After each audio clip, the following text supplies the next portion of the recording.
Bonjour à tous, bienvenue sur Merci on vous rappelle, le seul podcast qui vous plonge dans les coulisses du casting avec des histoires et des parcours incroyables. Aujourd'hui, nous avons la chance de recevoir un styliste photo talentueux avec un parcours atypique. Il a travaillé pour les plus grands, Dior, Louboutin. Thibaut Romain, bonjour et bienvenue. Bonjour, merci beaucoup, merci pour ce bel accueil. Merci à toi pour ta disponibilité. Ma première question pour toi, ça serait, si jamais tu devais choisir un morceau de vêtement qui te représenterait, ça serait lequel et pourquoi? Un morceau de vêtement, alors ça serait le perfecto. Pardon, Le redis ça. perfecto, parce que Ok, le perfecto, d'accord. pour son intemporalité, le fait qu'on puisse le porter en toute saison et en toutes circonstances. Très bien. J'adore. Et maintenant, si on parlait un peu de ton parcours qui est assez fascinant, toi, tu as commencé par un bac pro en boulangerie. Donc, est-ce que tu peux nous dire Ah déjà oui, qu'est-ce qui t'a attiré par là, en fait, déjà? qu'est-ce qui m'a attiré? Bah déjà à ce moment-là, j'étais jeune, j'avais 15-16 ans, il me semble. Donc à ce moment-là, je savais absolument pas ce que je voulais faire et étant donné que j'étais, un grand mordu de la cuisine, en général, j'aimais énormément cuisiner, je me suis laissé porter par, cette envie de pourquoi pas l'approfondir sous forme d'études et sur le long terme du coup de travail et mais avec, le temps, l'expérience et cetera, je me suis aperçu que ce n'était pas forcément un métier fait pour moi. Et intérieurement, je nourrissais quand même cette envie de travailler dans la mode, mais venant d'une famille aux revenus modestes, élevée en banlieue parisienne, on n'est pas forcément suffisamment informé sur les reconversions ou même sur des études d'ordre un peu plus artistique qu'est la mode comme dans d'autres secteurs. Hem et en fait, suite à de multiples rencontres et cetera, j'ai pu me dire que c'était finalement possible de faire une reconversion, de partir d'un bac pro, boulanger-pâtisserie à quelque chose de totalement opposé et de ne pas se laisser démonter par, les préjugés, les regards, ce genre de choses et de faire ce qu'on a envie de faire. Effectivement, oui. Et quels ont été les moments les plus marquants pour toi quand tu as fait ta transition de la boulangerie vers la mode, en fait? Les plus marquants, je te dirais que alors déjà le passage du mode de vie de la banlieue parisienne à Paris même, D'accord. c'est ce qui a été assez marquant parce que bon, bah, du jour au lendemain, on est propulsé dans un monde qui est totalement différent. Moi, je commence ma vie d'étudiant à Paris avec énormément de choses à payer, surtout avec une école, Mhm. de mode, en design de mode qui nécessite quand même, une cer un certain budget mensuel pour des fournitures, des tissus, des impressions papier, ce genre de choses et cetera. Donc, ça a été, une grosse claque, on va dire, D'accord. indirectement. Après, un autre événement marquant, ça a été la rencontre d'une styliste photo qui m'a fait connaître justement son métier, par le biais de rencontres que j'ai fait, bien avant elle et qui m'a fait justement grâce à elle, je suis tombé amoureux de ce métier. Qui m'a pu apprendre quand même certaines bases solides, qui m'a permis à moi-même de les mettre en place pour, mes propres projets, à but non lucratif, enfin pour le plaisir. Tu nous parlais tout à l'heure des difficultés, être étudiante, les difficultés financières, etc. Comment on navigue dans ces moments-là? Genre, on est étudiant, on n'a pas forcément beaucoup d'argent, mais on veut faire un rêve. On a un rêve, en fait. Comment on vit ces instants, en fait? C'est assez compliqué. C'est assez compliqué, dans le sens où étant donné que j'étais dans une reconversion de mon propre chef, je n'avais pas forcément envie que mes parents, viennent m'aider, financièrement parlant. Sur, le crédit étudiant que j'ai dû faire pour intégrer mon école, Mhm. parce que j'estimais que c'était ma décision, que c'était mon envie et que c'était à moi aussi de prendre les bons comme les mauvais côtés de toute cette remise en question d'ordre professionnel. Hem, le loyer, donc du coup, il a fallu que je prenne mon job d'étudiant aussi à côté. C'est une grosse gestion de son portefeuille, on va dire, de sa tirelire. C'est pas impossible, mais pendant X années, on se restreint, on ne peut pas s'acheter les vêtements qu'on veut s'acheter, on ne peut pas sortir comme on le souhaite, et cetera. Mais justement, j'avais quand même cette vision des choses où c'est un retour à investissement. Mhm. C'est que pendant un certain temps, je choisis de me restreindre sur énormément de choses, mais c'est pour un meilleur avenir par la suite. Que je sais que je ne fais pas tout ça pour rien. Est-ce que tu aurais un laps de temps pour dire, genre, ces moments de galère, ça a duré à peu près combien de temps, juste avant que tu commences vraiment à vivre de ton métier? Mhm. J'aurais dit au moins 3 ans. Ah oui. Au moins 3 ans. Alors, j'ai commencé mes études qui n'ont duré qu'1 an et demi. Mhm. Finalement, je ne suis pas allé jusqu'au bout de mon cursus parce que je me suis aperçu que je n'avais pas forcément le profil scolaire adéquat par rapport à ce genre d'études. Je suis plus quelqu'un qui aime apprendre sur le terrain. Et il y avait certaines choses qui se passaient dans mon école sur lesquelles j'étais pas forcément en phase.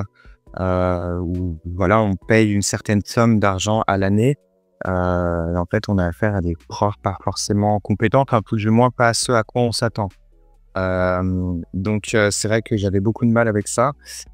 Ensuite, il y a eu tout cet engrenage de l'arrêt d'études. Il faut que je trouve quand même un job suffisamment payant pour pouvoir me nourrir, et cetera. Mais en même temps, qui ne prenne pas trop de temps sur mes projets personnels. Donc, on jongle avec ça, et cetera. C'est un combat de longue haleine parce que faut qu'on soit en phase avec les décisions qu'on prend pour nous-mêmes. C'est un peu compliqué aussi de les faire entendre à nos proches. Mhm. Donc, c'est pas un combat, mais faut être sûr de soi. Donc, c'est un travail de longue haleine qui a duré quand même 3 bonnes années, mais qui ont eu une rentabilité fois 1000 par la suite parce que du coup, je peux faire ce que j'ai envie de faire, avec qui j'ai envie de le faire et j'ai cette satisfaction de me dire que tous les matins, je me lève en étant bien et que tous les soirs, je me couche en ayant fait quelque chose qui m'a plu et que j'ai qu'une hâte, c'est de voir ce que demain me réserve. C'est extraordinaire. Tu sais, tu parlais tout à l'heure un peu de l'entourage. Tu sais, pendant ces 3 ans, toi, tu voulais pas forcément demander de l'aide à tes parents. Comment eux, ils Mmh. vivaient ça, en fait, en entourage? Est-ce que tu disais, ouais, mais Thibaut, ça serait peut-être bien que tu fasses ceci? C'était comment, en fait? C'était compliqué. C'était compliqué. Et en vrai, je ne l'en veux absolument pas parce que milieu artistique, c'est quelque chose qui ne touche pas forcément tout le monde. Et en Mhm. général, beaucoup de personnes se font une idée, des préjugés à partir des infos, des films, ce genre de choses, et cetera. Et ça a vite fait d'affoler un peu les proches, Mhm. surtout quand on parle de la mode.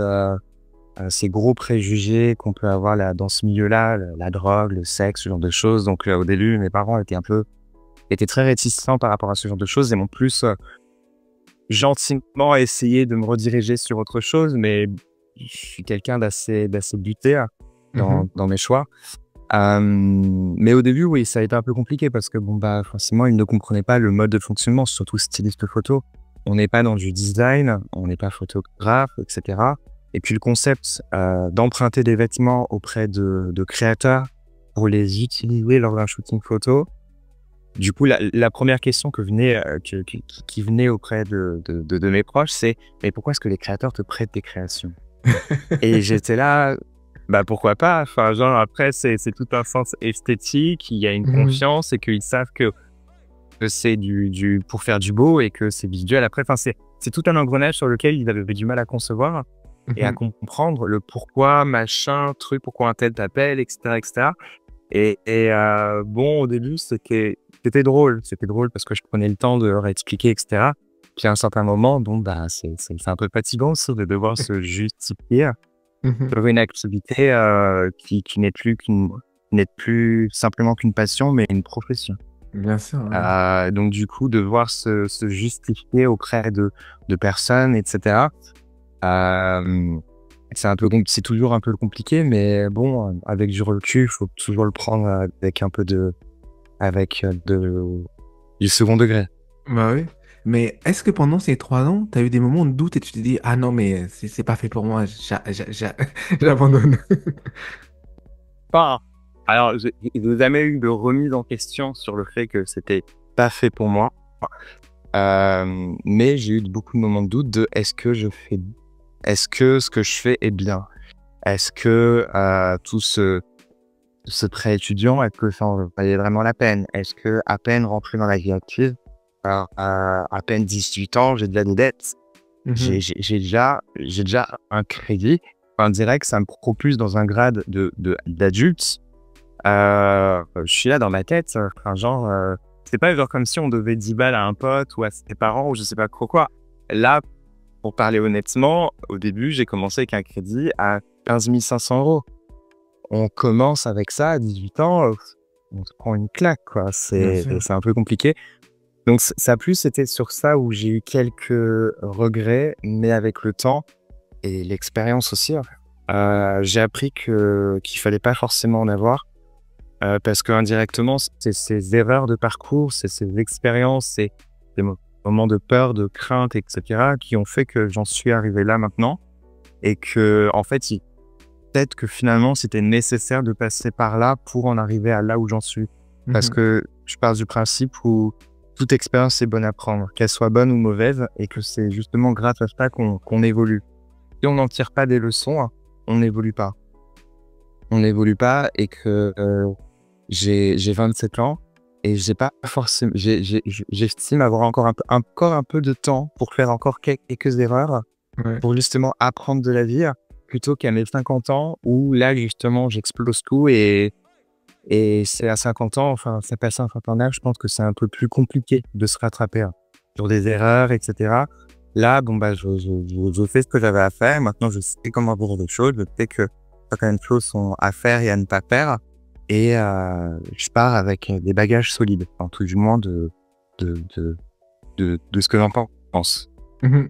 On parlait des défis un peu de la vie étudiante. Tu dis que tu pars avec un crédit directement. Est-ce que les banques prêtent Mm. facilement à des étudiants quand ils arrivent, ils ont besoin d'un prêt, on a un tel projet? Oui, alors, par moi, je me souviens, je n'avais pas. Enfin, ça dépend. Moi, je sais que j'avais eu quelques difficultés lors de ma demande de crédit, d'ordre un peu plus personnel. En fait, parce que quand on fait un crédit en tant qu'étudiant, on se doit d'avoir des garants. Mhm. Moi, à ce moment-là, mon père s'était porté garant, mais de par des problèmes de santé, la banque avait remis en question la fiabilité des garants. Donc, du coup, j'avais dû faire appel à plusieurs membres de ma famille pour me soutenir. Après, en dehors de ces cas de figure assez uniques, enfin, c'est pas tout le monde qui a des proches avec des problèmes de santé. La demande de prêt étudiant, tout du moins à l'époque, se fait assez facilement. Parce qu'il y a quand même cette garantie pour la banque après qu'on leur verse un certain montant par mois, etc. Et ce qui était assez étonnant, mais je pense que c'est toujours d'actualité, c'est qu'ils te demandent quand même un suivi sur tes passages à niveau. Si Ok. tu as validé ton année, etc., machin, enfin, c'est un peu comme des parents, mais version banquier, quoi. Genre, ils suivent un peu ton évolution pour savoir si cet investissement aura un retour assez intéressant pour eux. Ouais, je trouve ça Donc, plutôt pas mais mal. oui. Ouais, bah ça fout un peu une pression supplémentaire, quoi, parce que là, tu te foires, c'est non plus que tes parents qui te foutent la pression, mais c'est aussi ton banquier. Donc, donc ça fait double pression, etc. Et ça fait un peu bizarre. Ouais, j'imagine. Ça fait un peu bizarre. Maintenant, si on parlait un peu de tes fiertés et apprentissages, quelles sont les expériences ou les collaborations dont tu es le plus fier? Donc, je suis plus Pierre. Il y en a énormément. Il y en a énormément. Beaucoup de projets menés avec l'actrice réalisatrice Aïssa Maïga. Mhm. Des projets qui sont forts en termes d'impact, de messages, de énormément de choses en fait. Ce qui me plaît, le fait de travailler avec elle, c'est que ce n'est pas que simplement une actrice réalisatrice, c'est aussi une voix qui défend des causes Mhm. propres à elle et qui font qui font que pour moi, en fait, c'est pas que simplement une belle personne, c'est aussi une personne qui va, à travers sa notoriété, va essayer de faire bouger les choses à sa façon. Et à chaque fois, c'est toujours un réel plaisir de pouvoir l'accompagner à travers ses différentes apparitions publiques, à travers un simple vêtement, mais qui justement, ce vêtement peut l'accompagner dans ses divers projets en tout genre. Donc ça, c'est une certaine fierté de me dire que depuis un certain temps, maintenant, je travaille avec elle. Mhm. Qu'on est toujours aussi carrément un noyau, une team, et que c'est toujours aussi challenger de travailler avec une personne comme elle. Mhm. Donc il y a eu ce projet. Donc il y a elle, euh, mon premier volet vers l'étranger pour le travail. Ouais. C'était au Maroc. Alors, c'était pas le gros job du moment, etc. Mais c'était juste le fait c'est parce que ça faisait à peine 1 an et demi que je m'étais lancé. Et c'était le fait de me dire que, waouh, en 1 an et demi, voilà ce que j'ai accompli. Et le cerise sur le gâteau, je fais mon tout premier voyage au Maroc. Et quand même une première étape pour moi. C'est quand même, enfin voilà, je suis quelqu'un qui quand même aime bien faire un point sur l'avancée de tout ce que j'ai fait et me dire, ok, j'ai fait ça, maintenant il faut que je fasse plus, parce que j'aime être challenger, Mhm. me challenger par moi-même, et le fait de me dire que, ah, c'est possible. Genre, de base, initialement, je viens d'un bac pro boulangerie-pâtisserie de la banlieue parisienne. Ouais. Voilà, et du jour au lendemain, je me retrouve quand même dans un cadre totalement différent que dans celui dans lequel j'ai pu grandir. Et on me fait confiance, on me fait comprendre qu'on a envie de travailler avec moi, et c'est assez gratifiant. Et surtout, ça me réconforte dans le fait que, bon, bah, j'ai pas fait tout ça pour rien. J'ai pas fait tout ça pour rien, et il y en aurait tellement. Il y en aurait tellement, mais en tout cas, je pense que ces 2 points-là m'ont permis de m'affirmer parmi tant d'autres, de m'affirmer et de me faire comprendre que ce que je fais actuellement, en tout cas, c'est pas bête, finalement. Justement, comment ça se passe quand c'est ton premier voyage, à peu près genre ton premier contrat, tu vas prendre l'avion, tu vas aller au Maroc, l'hôtel, tout ça, etc. Comment tu vis ce moment-là en fait? Vraiment, je le vis comme un gamin. Je le vis comme un enfant. Je suis obligé de me contenir parce que je suis là à tout moment. Je peux exploser et crier dans tous les sens et courir dans l'aéroport en mode je vais au Maroc, etc. Alors que, enfin, mes collaborateurs avec qui j'étais présent n'en étaient pas à leur tout premier voyage. Mhm. Donc bon, s'agirait-il de pas trop s'afficher non plus, mais dans ma tête, enfin, genre, une semaine avant, je crois que j'ai harcelé tout le monde. Tous les jours, j'ai appelé tout le monde, mais sans quoi, je vais au Maroc, je vais au Maroc, je vais au Maroc, je vais au Maroc. J'ai saoulé tout le monde avec ça. J'étais comme un enfant. J'étais comme un enfant. Et le voyage s'était extrêmement bien passé, l'organisation aussi. Alors, forcément, étant donné que c'était un premier voyage à l'étranger, et notamment en plus un job, Mhm. euh, euh, j'ai dû m'organiser, mais fois 1000 sur comment ça se passe. Comment ça se passe? Genre, je mets simplement les vêtements dans la valise et puis basta, ça se passe comme ça, etc. Mhm. Donc, j'ai dû poser des questions à plusieurs collaborateurs, etc., me renseigner un peu auprès de d'autres connaissances stylistes de photo. Mhm. Comment ça se passe? Est-ce qu'il y a un processus? Est-ce qu'il y a pas même des papiers? Est-ce que c'est un monde? Est-ce que je peux voyager euh, dans le cadre professionnel à l'étranger sans avoir à notifier? Est-ce que je dois le déclarer ou quoi que ce soit? Mhm. Donc, toutes ces questions, à retourner le tout dans tous les sens, etc. Et puis surtout, cette envie de vouloir bien faire. Mhm. C'est de pas se foirer. En plus, quand j'ai commencé cette activité de piste de photo, je n'avais que 20 ans. Donc, il y avait aussi cette confrontation de moi-même du fait de mon jeune âge où je n'avais pas forcément envie qu'on me rabaisse à ça. Mhm. Donc, justement, du coup, indirectement, je me mettais la pression en disant que il faut que je sois parfait du premier coup. Il faut que tout se passe bien du premier coup parce que j'ai pas envie qu'on me dise, mais au vu de ton jeune âge, en même temps, c'est normal que ça soit pas abouti, que ça soit pas carré. Non, j'avais pas du tout envie de ça. Donc, pendant 1 semaine, 2 semaines, j'ai essayé d'anticiper au mieux et je pense qu'aux dernières nouvelles, ça s'est très bien passé, ces 3 jours de tournage. Tout le monde avait l'air très content, moi le premier. Ouais. Et ça a été génial. Ça a été une chouette expérience. Tu sais, ça me fait penser quand tu dis l'organisation, tu dois appeler pour savoir si je peux déclarer ou pas. Tu sais, tu vas au Maroc, premier travail, des créateurs te prêtent des vêtements, et tu sais que des fois on sait que l'avion peut perdre des bagages, etc. et tout. Est-ce que tu avais un peu ce côté-là, genre? Ah, ah, ouais, ça aussi dans ma tête, je m'étais posé la question, mais qu'est-ce qui se passe, etc., machin. Bon, après, on avait pris des assurances, ce genre de choses. C'est vrai qu'à ce moment-là, j'ai voulu prendre zéro risque. Je voulais prendre zéro risque, donc on assure les valises, machin, etc. Maintenant, j'assure toujours, mais la technologie fait que maintenant, on peut faire pas mal de choses. Maintenant, j'incruste un AirTag dans chacune de mes valises, par exemple. Pour moi-même, le gars un peu marginal, quoi. Il a besoin de localiser ses valises à tout instant de son voyage, etc. Voir si la valise est bien partie avec lui. Mais en même temps, enfin, quand on sait parfois de combien de sommes d'argent en termes de vêtements on part, enfin, à des Mhm. moments, t'es pas serein, quoi.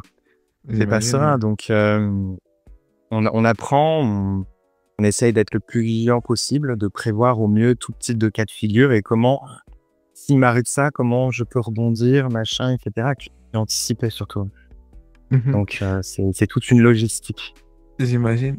Maintenant qu'on a parlé un peu de ton parcours, j'aimerais qu'on parle un peu en détail de ton travail de styliste. Déjà pour donner comment on appelle, un contexte à nos auditeurs, tu peux nous dire vraiment à quoi ça consiste, c'est quoi un styliste photo, qu'est-ce que c'est, qu'est-ce que ça fait, etc. C'est quoi le travail en détail? Alors, en gros, le styliste photo, c'est celui qui va créer les looks pour divers D'accord. projets en tout genre. Donc, ça peut être des éditos. Donc, les éditos, c'est ce qui compose un peu les magazines mode. Mhm. Donc, c'est créer une histoire à partir de divers vêtements de créateurs en prenant en compte les tendances actuelles et en créant une histoire sur un thème bien spécifique. Donc, il y a ça. Il peut y avoir aussi pour les campagnes publicitaires, pour des marques en tout genre. Ça peut être marque de luxe, prêt-à-porter, alimentaire. On peut nous demander à un moment donné d'habiller une mannequin pour une campagne Carrefour, par exemple. Donc, ça peut, là où il y a besoin de vêtements, on fait appel à nous. Donc, ça peut être ça pour des kits vidéo aussi, Mhm. pour des artistes. Voilà, je pense avoir fait un bon grand tour. Donc, en fait, c'est grosso modo, là où on a besoin de vêtements, on fait appel à nous. Donc, nous, on n'est pas dans la création de vêtements, même si certains et certaines peuvent créer les vêtements d'eux-mêmes. En général, on va plus avoir tendance à emprunter les vêtements aux frais de créateurs, de maisons, de marques, etc. Mhm. Et D'accord. voilà. Selon toi, est-ce que ça serait quoi le critère pour être un bon styliste? Le critère pour être un bon styliste. Euh, Avoir son propre style, Ok. je pense. Avoir son propre style, savoir l'affirmer. Affirmer un style propre à soi-même. Être très organisé. Mhm. Savoir rebondir face à l'imprévu. Donc, garder un certain self-control face aux intempéries, à la désorganisation de certains, etc. Mhm. Idéalement, parler l'anglais, D'accord. qui est un gros plus. Euh, c'est beaucoup de réseautage, donc faut pas être timide. C'est beaucoup de bouche à oreille. Ouais. Donc, faut pas hésiter à aller vers les gens, démarcher, écrire, ne pas avoir peur, etc. Je pense faut faut en avoir envie. Faut vraiment en avoir envie. Faut pas hésiter à foncer. D'accord. Donc voilà. Ouais. Tout à l'heure, tu nous parlais, ça peut t'arriver d'habiller des mannequins pour Carrefour, etc. Là, on arrive dans la partie de l'émission où on raconte un peu des anecdotes, des choses un peu hilarantes ou un peu inattendues qui se seraient arrivées. J'imagine que dans ton milieu, dans ton domaine, tu as dû avoir des choses un peu, des fois, qui t'ont un peu surpris. Oui, oui. Alors, il y en a une, c'est vrai qu'en général, je la raconte toujours parce que c'est vrai que je la trouve assez drôle. Mhm. C'était pour mon tout premier clip avec un gros label. On me contacte au début. Le label en question en me disant voilà, on cherche un style pour pochette d'album et clip vidéo. Donc, moi, je Mhm. suis comme un gamin. Là, super, je prends, etc. On me présente l'artiste. Donc, bon, artiste, c'est pas trop. Et c'est est intéressant, kiffé. C'est pas trop ce que j'écoute, mais je me dis challenge. Écoute, Bien sûr. challenge. En même temps, c'est le côté un peu versatile de par mes différentes expériences professionnelles ou savoir s'adapter à tout type de clients. Et en même temps, je trouve ça intéressant parce que je me dis en même temps, on peut passer devant une belle opportunité de découvrir quelque chose qu'on ne connaît pas. Donc je me dis parfait. Donc on convient ensemble d'un brief et là on me pose les conditions. On me fait écoute, le chanteur en question, il veut absolument que du Dior. Donc je dis ok, d'accord, il veut que du Dior. Challenge, mais ce que je connais l'équipe presse, etc. Et pour ce type de projet, tout du moins, pas pour l'article en lui-même, je pense qu'il aurait pu avoir la prétention d'avoir du Dior, mais pour le type de projet, clip vidéo et pochette d'album, je pense pas que ça va être intéressant pour eux, mais je vais essayer. Donc, j'entre en relation avec le service presse Dior, je leur explique le projet et tout, et ils me font ce à quoi je m'attendais. Écoute, ça nous intéresse pas, etc. Donc là, je suis dans une situation où je me dis, le client, il veut ça, mais de l'autre côté, ils veulent pas. Mhm. Comment on va faire? Donc, je les sens un peu tendus quand je leur amène cette information-là. Je leur dis, écoutez, moi, je vais faire mon possible quand même pour décrocher des beaux costumes, des beaux vêtements à la hauteur du personnage, de ses exigences, etc. Ce sera tout aussi qualitatif que Dior. Et donc, je ramène tout plein de marques, mais vraiment de tout, du prêt-à jusqu'au luxe, etc. Machin, tout Mhm. important énorme pour lui de costumes. Et il regarde, etc. Il a des coups de cœur, donc ça me fait plaisir, machin. Et puis, il a vraiment un gros coup de cœur sur un costume en particulier. Mhm. Et je me dis, bon, parfait, etc. Et puis, j'étais pris dans le feu de l'action, donc je voyais plus c'était quelle marque en question, ce costume. Et un peu plus tard dans la journée, je me penche sur la question. Je me dis, mais c'est bien d'où ce costume? Parce que j'en avais tellement que j'avais un peu oublié de où venait-il, quoi, machin. Mhm. Et en fait, ce costume venait de chez Zara. Ah, ok. Voilà, c'était un costume Zara, donc du service presse, bien entendu. Mais c'était un costume Zara. Et il le savait. Et j'étais là, donc du coup, pendant un mois, vous m'avez pris la tête pour vous choper des costumes Dior, machin, etc., etc. Pour finalement que le gars, il flash sur un costume Zara. Et vraiment, sur le moment, je suis un peu resté sur le cul quand même. Je me suis dit, non, mais c'est moi qui comprends rien ou comment ça se passe? Et finalité des choses, c'est qu'en fait, il l'a tellement kiffé. Alors moi, c'est la partie moins marrante, mais maintenant, j'en rigole. Finalité des choses, il l'a tellement kiffé qu'en fait, il n'a pas voulu me le rendre. Oh mon Dieu. Il n'a pas voulu me le rendre. Le costume, je crois que la veste et le pantalon devaient valoir, je sais pas, 90 balles. Ok. Et du coup, je me retrouve en communication avec, au téléphone avec le service presse Zara. Je leur dis, écoutez, il a tellement aimé qu'en fait, il veut pas le rendre. Et ils font, mais comment ça, il veut pas le rendre, Thibaut? Enfin, genre, on est d'accord qu'on était sur du prêt. J'ai fait, Bah oui, oui. oui, mais en fait, je sais pas quoi faire. Donc en fait, étant donné que notre relation à nous entre le service presse et moi-même, tout s'est toujours très bien passé.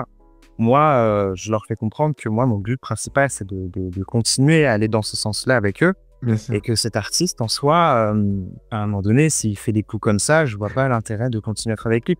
Donc, je leur dis, écoutez, soit à la rigueur, vous le faites passer en gift, en cadeau pour Bien lui, sûr. et je comprends que ça pourra nuire à notre relation, ou sinon, je lui arrache, mais par contre, à contrario, ça arrive de nuire ma relation avec lui, etc.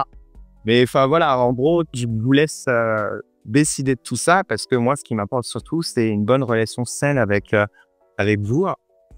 Et bon, ils ont été très smart là-dessus. Ils m'ont fait, écoute, on comprend que toi-même, tu es dans une situation très inconfortable. On lui laisse, mais par contre, je veux plus jamais entendre parler, quoi. Ouais, Donc, carrément. ouais, mais j'étais là, mais en même temps, c'est totalement légitime, normal. Mais enfin, même moi, j'étais gêné de raconter l'histoire. J'étais là, mais donc, il veut pas vous rendre le costume Zara. Et dans ma phrase, j'étais là, Zara. Mais et même dans ma tête, ce que je me disais, c'est que je me dis, bon, heureusement que ce n'est que Zara, mais si ça avait Bien été un sûr. costume Dior, justement, Le boutin, oui. là, c'est d'une autre marque prestigieuse, etc. J'étais là, mais j'ai à peine commencé.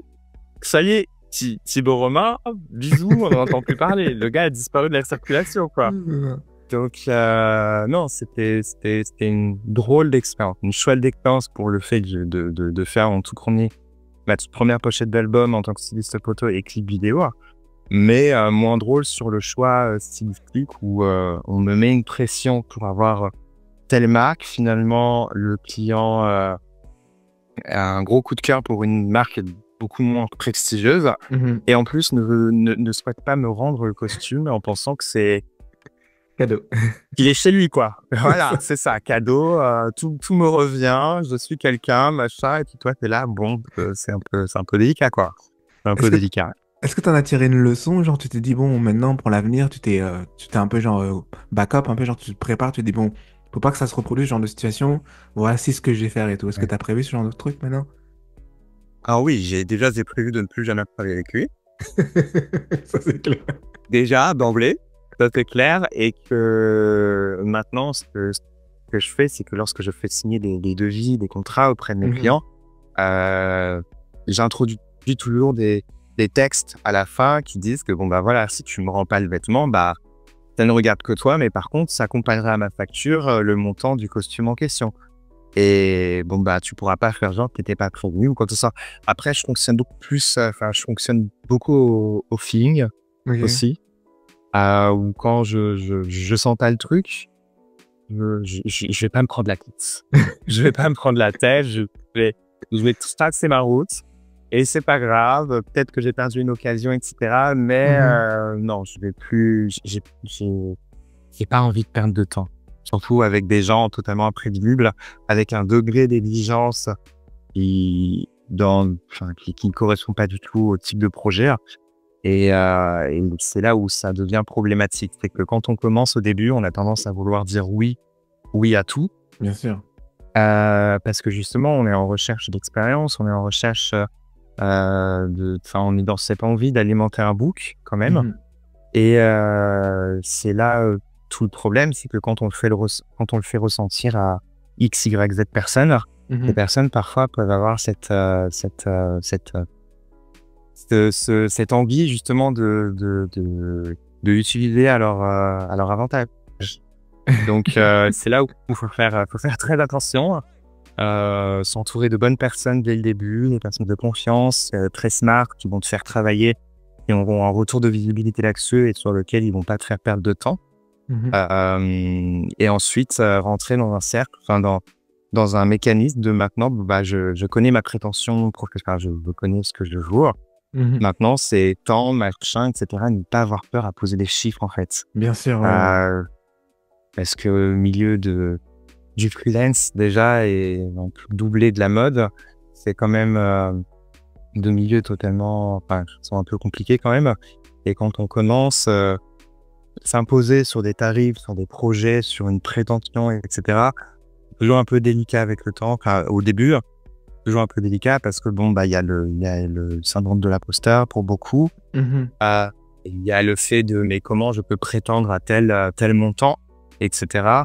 Le fait de créer une société, le fait de facturer, le fait de faire, du jour au lendemain, on gère tout seul, en fait. Et donc, du coup, on se retrouve noyé par énormément d'informations, de choses à faire, à prouver, etc. Et c'est pas toujours facile.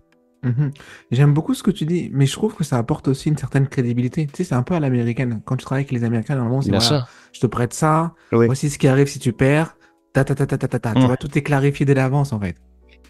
Bien sûr, mais ça, c'est comme tu l'as très bien dit, ça, c'est sur les States. Clairement pas en France. Non, en France, on est plus dans la subtilité des guises. Tu peux faire ça et puis on verra après ce que ça peut amener. On n'est pas dans le côté où on s'avance trop. On va pas trop s'avancer, machin, etc. Je trouve. Après, j'avais fait l'expérience, du coup, en août, j'étais parti un mois à Los Angeles. Et kiff. Et puis, en fait, je me suis retrouvé sur 2 projets de shooting photo. Et c'est vrai que leur mode opératoire en termes de stylisme, de réalisation photo, etc., n'a strictement rien à voir. Ils sont beaucoup plus efficaces, il y a beaucoup plus d'opportunités, ils sont beaucoup plus open déjà. Tu leur dis, voilà, je suis styliste photo, viens, on shoot ensemble, ou je connais un tel qui est photographe ou qui est créateur, il peut te prêter ça facilement. En France, tu peux le dire au moins 10 fois dans une conversation, la personne va rien te dire. Tu vois. En fait, faut que tu passes tes preuves. Faut que tu passes tes preuves une fois, deux fois, trois fois, quatre fois. Mhm. Il faut qu'un tel ait entendu parler de toi par le biais de machin, truc. Enfin, Ouais. ça fonctionne beaucoup à la recommandation et ça prend du temps. Mais après, quand c'est mis en place, normalement, c'est mis en place. Donc, et beaucoup de temps. J'imagine. J'aimerais qu'on fasse maintenant un petit retour en arrière. On revienne sur ta collaboration avec l'actrice Aïssa Maïga et réalisatrice. Moi, c'est comme ça que j'ai découvert ton travail. Tu l'avais habillée pour une campagne pub, une marque de cosmétiques. Oui, c'était pour Estée Lauder. Ouais, c'est le dar, ouais. Pour Voilà, tout à fait. J'aimerais que tu parles un peu des inspirations qu'il y a eu derrière ce style, cette campagne. Comment t'en as décidé pour l'habiller comme ça, tu vois? Alors, les inspirations, alors, il n'y a pas eu énormément comment dire? On est là, par contre, sur des grosses inspirations. On voulait surtout partir sur quelque chose d'assez intemporel, un style, un renouveau en termes de stylisme. Mhm, Mmh. Et elle a des envies, des attentes qui ont beaucoup évolué ces derniers temps. mhm, Donc du coup, on a voulu partir vraiment sur une base beaucoup plus neutre, repartir sur une base vierge, une nouvelle page qui fait sens aussi avec de nouveaux projets qui vont sortir prochainement aussi. mhm, Un documentaire qu'elle est en train de préparer, des films dans lesquels elle est en train de jouer. Et donc on a voulu faire peau neuve en fait, de par les précédents projets qu'on a pu mener ensemble ces dernières années. Donc commencer par du costume bien taillé, mhm. qui puisse faire sens avec justement notamment ces prochains projets. Peut-être un peu plus comment dire? De visibilité, de sens artistique sur la nature de cheveux aussi. On a voulu beaucoup jouer là-dessus aussi, hein, Mhm. avec sa hairstyliste qui s'appelle Nadine d'ailleurs. On a voilà, on a voulu vraiment recommencer sur une nouvelle base. Donc pour l'instant, on est sur une direction bien prédéfinie, mais qui reste encore un peu secrète, parce qu'on Ok. attend de voir à la suite l'avancée de ces différents projets. Mais voilà, ça se construit doucement. Bah, en plus, c'est pas la première fois que tu travailles avec elle parce que tu l'as dit au début. Je t'ai vu, tu l'avais habillée aussi pour les flammes. Toujours un super beau Oui, costume, etc. et tout. Comment ça se passe un peu cette préparation? On finalise jusqu'au look final, tu sais. Tu dois bien apporter sûr. plusieurs vêtements, Euh, genre. oui, alors il y a toute l'étape fitting qui s'organise en amont. Donc déjà, on nous annonce qu'elle est invitée à ce projet comme à d'autres projets. Mhm, Donc de là, en fonction du projet en question, on l'analyse, quel type de projet, quel type de tenue, etc. Ensuite, moi, je fais appel à différentes marques, créateurs, maisons, etc., avec qui on a déjà collaboré ou avec qui on souhaiterait collaborer sur le long terme, mhm, pour leur faire part de sa venue et que du coup, on aimerait beaucoup l'habiller avec la marque en question. Ensuite, après, bon, bah, le fitting, donc l'essayage avec Aïssa. Donc, on regarde, on s'imagine, on rêve un peu, on se laisse rêver mhm. jusqu'au moment où on tombe sur la tenue qui nous plaît à chacun, surtout à Aïssa, bien évidemment, parce que c'est elle qui la porte. Mhm. Donc, il faut quand même qu'elle soit satisfaite et fière de ce qu'elle porte aussi. Et ensuite, s'ensuit la partie hair and make-up, et puis jour J. C'est son moment, c'est elle kiffe, etc. Et puis elle passe un super bon moment, habillée, coiffée, maquillée, comme elle le souhaite, et tout le monde est content. J'imagine. Mais du coup, comment ça se fait que... Est-ce que c'est elle qui est venue vers toi ou elle a entendu ton travail ou c'est toi qui es allé vers elle, tu dis, ah, j'ai quelque chose à te proposer. Comment s'est passée cette collaboration en fait? Alors, ce tout début de collaboration qui fait que ça fait un certain moment qu'on travaille ensemble, ça va Mhm. faire au moins 4 5 ans, je crois. Ok. Au début, c'était un magazine qui m'avait contacté pour que je puisse habiller Aïcha pour un shoot édito interview. Mhm. Moi, au début, je la suivais déjà de par ses différents projets, notamment le livre qu'elle avait coécrit avec d'autres actrices réalisatrices. Noir n'est pas mon métier. Bien sûr, oui, oui, je m'en rappelle. Ouais. Donc, c'était en 2018, il me semble, à ce moment-là. Donc, moi, c'était quelques je crois même quelques mois après que j'en avais entendu parler déjà à leur montée des marches lors À du Cannes, ouais. festival de Cannes qu'elle avait fait tout ensemble, hein, où j'étais très admiratif de ce qu'elle avait réalisé avec ces autres personnalités qui l'entouraient. Et quand on m'a proposé du coup de l'habiller, j'étais là, bah génial, j'en mets, je prends C'est clair. carrément, etc. Le shoot s'était très bien passé, hein. Mhm. Super bon feeling. J'avais beaucoup aimé discuter avec elle parce qu'il y a ce côté aussi où c'est toujours intéressant quand même de faire connaissance avec la personnalité, de voir qui elle est vraiment. Mhm. Et entre l'écran et la réalité, il y a un monde où pas du tout. Et je l'avais trouvé très, très, très simple, très authentique de l'image que je m'étais fait d'elle. Mhm. Et quelques mois après, son attaché de presse m'avait recontacté pour un shoot promo. Parce qu'il y avait plusieurs projets qui sortaient, donc du coup, on allait faire un shoot pour créer des visuels qui accompagneraient ces futures interviews. Mhm. Et à nouveau, ça s'est ultra bien passé. On avait vraiment passé un super bon moment. Et de là, moi, j'avais glissé l'information à son attaché de presse en disant que de mon côté, en tout cas, j'aimerais beaucoup qu'on puisse voir sur le long terme si il y a une réelle demande de stylisme photo pour ces différentes apparitions, etc. Et au bout d'une semaine, elle m'a recontacté, elle me fait: «Écoute, on se prend un café, on en parle». Cool. Et ça s'est ultra bien passé. Donc à chaque fois, je l'habille pour ses différentes apparitions publiques. Là où elle a besoin de vêtements, on réfléchit aussi à des stratégies sur le court et long terme avec des marques qui font sens avec ces différents projets. Mhm. Notamment, par exemple, elle avait fait un documentaire Marcher sur l'eau. Mhm. Il y a 2 ans, il me Oui, il y a semble, deux qu'elle ans, je avait pense, oui, il y a deux présenté ans. c'est ça, qu'elle avait présenté au Festival de Cannes. Et donc, du coup, forcément, pour que ça puisse faire sens avec son documentaire, il fallait quand même qu'on fasse attention avec les marques avec qui on allait s'associer pour ces différentes apparitions. Des marques éthiques, Mhm. euh, qui soucieuses de l'environnement, etc. Des marques aussi d'origine africaine, qu'elles viennent pas toutes jolies, toutes pimpantes en Dior, etc. pour présenter un film justement qui ne fait absolument pas sens Bien avec sûr, c'est clair. le style vestimentaire. Donc c'est ça que je trouve très intéressant avec elle, c'est que justement quand même on va essayer d'adapter le vêtement en adéquation avec les projets qu'elle fait. Donc du coup c'est assez challengeant parce que du coup moi-même je dois faire attention, je dois faire mes recherches, euh, me documenter, questionner les marques, etc. À quel point vous êtes soucieuse de l'environnement. Il y a certains vocabulaires aussi que je dois adopter forcément, Mhm. histoire de pas se faire avoir non plus. Bien Parce sûr. qu'il y a de soucieux et il y a de soucieux et soucieux de l'environnement. C'est genre, Mhm. certaines marques font un événement, ils vont faire qu'un seul événement pendant ces 10 dernières années en disant que voilà, on est soucieux de l'environnement. Mais à côté de ça, après, ils continuent à produire, à faire, machin, etc. Avec ce même mécanisme très peu soucieux de l'environnement. Donc Mhm. du coup, c'est pouvoir faire le tri entre vraiment tout ça. Pareil aussi pour les marques de joaillerie, les chaussures. Enfin, vraiment, ça a été une belle et longue recherche pour mener à bien ce projet. Quand tu repenses à tout ça un peu, tu repenses au gamin de sa banlieue parisienne qui fait un bac pro, boulangerie, tout ça, maintenant qui travaille dans la mode. Qu'est-ce que tu gardes un peu, quel recul tu as par rapport à tout ça? Parce que maintenant tu rencontres des célébrités, tu les habilles, tout ça. Quand tu repenses à tout ça, en fait, ça se passe quoi?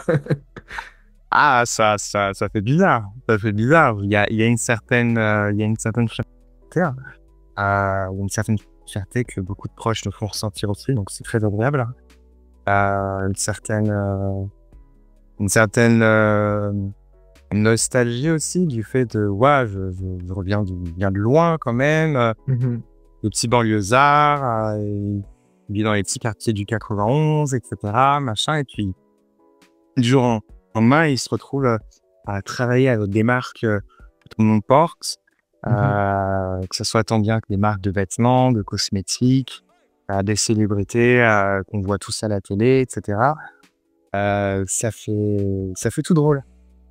Ça fait tout drôle. Je pense qu'il y a même si ça fait les 7 ans maintenant, Mhm. il y a encore ce côté où je prends pas encore réalité de tout ce qui se passe. J'aime me laisser quand même porter par les choses et rester un peu nostalgique du passé et de me dire que il s'en est passé des choses et il va s'en passer encore des choses. Mhm. Mais tu sais, quand on prend du Donc, recul, 7 ans, c'est pas énorme, en même temps, c'est extraordinaire. Parce que en non. 7 ans, faire tout ça, c'est fou. Ouais, c'est fou, mais après, ces 7 ans, ça a été beaucoup de moments très chouettes, très joyeux, beaucoup de moments Mhm. de plus compliqués aussi, beaucoup de sacrifices d'ordre personnel. Donc, je sortais pas souvent. Mon cercle d'amis a été réduit aussi, forcément, J'imagine, parce que, ouais. bon, bah, à un moment donné, faut prioriser les choses. Et moi, mon sens de la priorité, à un moment donné, ça a été mon travail. Mhm. Parce que j'ai un loyer à payer, je dois mourir, etc. Et c'est dur, mais en même temps, bah, c'est comme ça. J'ai pas fait tous ces sacrifices d'ordre personnel, financier, etc. pour me contenter du minimum. J'ai envie quand Mhm. même de voir où est-ce que ça peut me mener. En fait, c'est juste cette simple pensée de curiosité de me dire que, waouh, j'ai accompli tout ça, Mhm. mais je n'ai que 27 ans. C'est clair. Qu'est-ce qui va se passer encore dans 7 ans après, dans 10 ans, dans 20 ans? Où est-ce que j'en suis? Où est-ce que j'en serai? Ça se trouve, à un moment, ça va se casser la figure. On sait pas, mais je suis curieux. Je suis Bien curieux sûr, ouais. et j'ai envie de vivre les choses à fond. J'imagine, ouais. Tu sais, tu dis, t'as juste 27 ans. Est-ce que toi, t'as des stars que tu rêves d'habiller?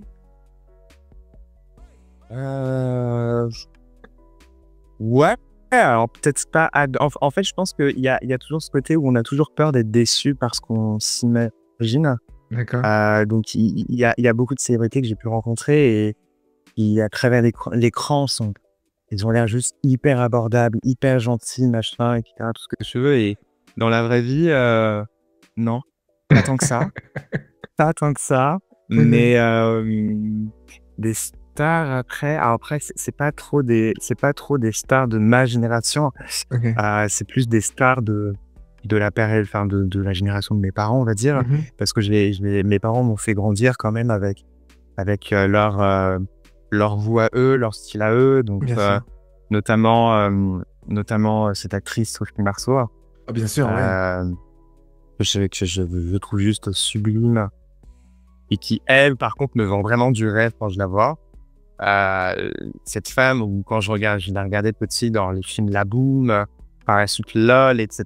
Enfin, je trouve que c'est une femme intemporelle qui n'a pas bougé avec le temps, etc. Et qui a l'air d'avoir un certain caractère, mais un caractère que j'aime beaucoup chez la gente féminine. Mhm. Euh, Ce genre de profil-là, en tout cas, ça me séduit beaucoup. Après, j'ai pas forcément de stars dont j'aimerais m'occuper. Ok. Je fonctionne beaucoup au feeling. D'accord. Beaucoup au feeling. Donc, Là, on arrive dans voilà. la partie de l'émission. Non, j'aime bien ça, je rêve. Pardon. Là, on arrive dans la partie de l'émission où on parle un peu promo. Je sais pas si tu peux nous parler un peu des prochaines collaborations qui arrivent, sans forcément peut-être nommer. Mais là, c'est le moment en fait où tu nous dis ce qui se passe dans ta vie professionnelle en fait, les choses à venir. Alors, ce qui se passe. Bonne question. Bonne question.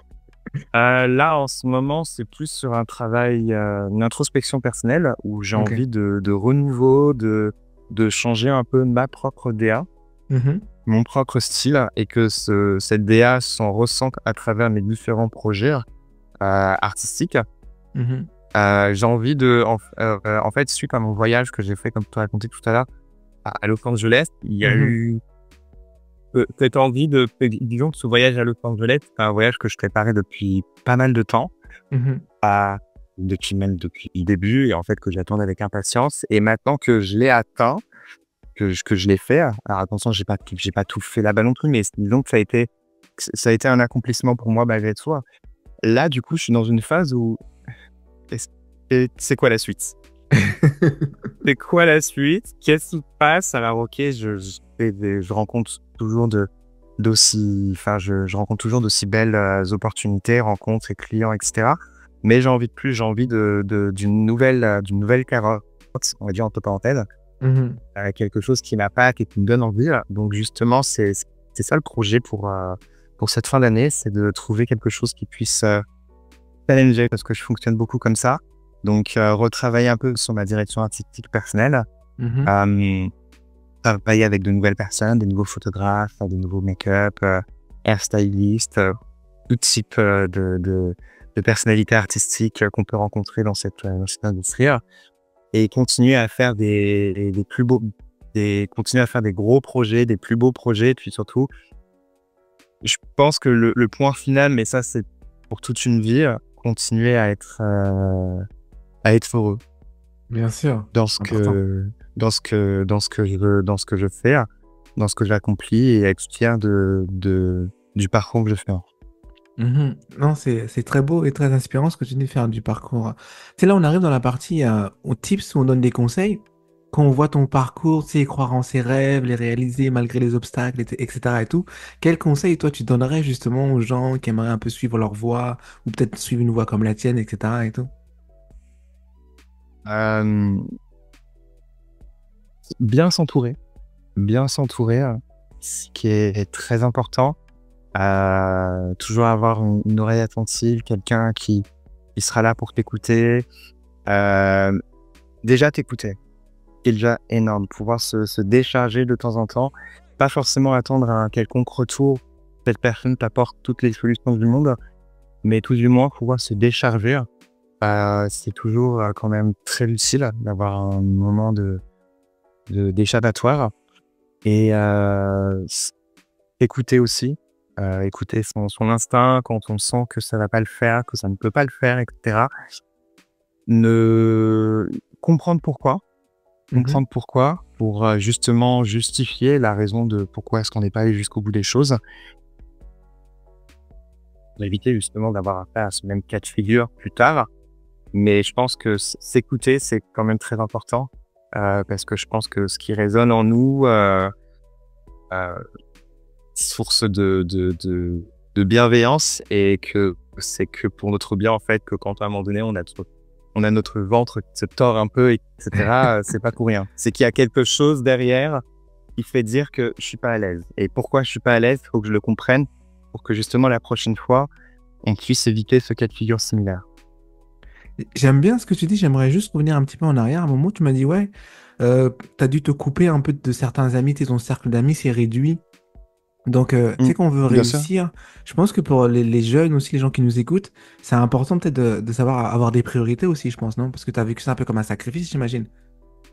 Oui, alors ça a été vu au départ comme un sacrifice, mais nécessaire, parce qu'en fait, à un moment donné, quand on grandit, on s'aperçoit que tout le monde n'a pas forcément les mêmes envies, les mêmes ambitions, euh, tout plein de choses.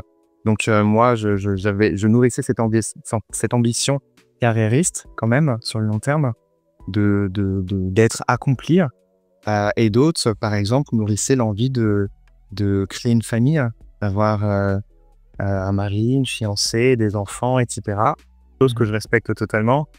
Et forcément, à un moment donné, quand on se retrouve autour d'un verre et que les sujets sont pas forcément similaires, moi, il y a des moments, je suis là, bah ouais, mais t'as pas envie d'accomplir des choses déjà pour toi avant d'accomplir des choses pour un tel, et inversement, mais t'as pas envie de construire quelque chose avec quelqu'un avant de faire passer tout ton travail avant tout. Enfin, du coup, c'est un peu compliqué. C'est un peu compliqué. Après, bon, bah, on met de la distance, mais il n'empêche qu'on se souhaite à chacun tout le bonheur du monde, et on garde quand même un œil sur l'autre, bienveillant, avec c'est pas une couture définitive, c'est peut-être pour mieux se retrouver par la suite. Mais en tout cas, c'est pas c'est pas le genre de boost dont j'ai besoin.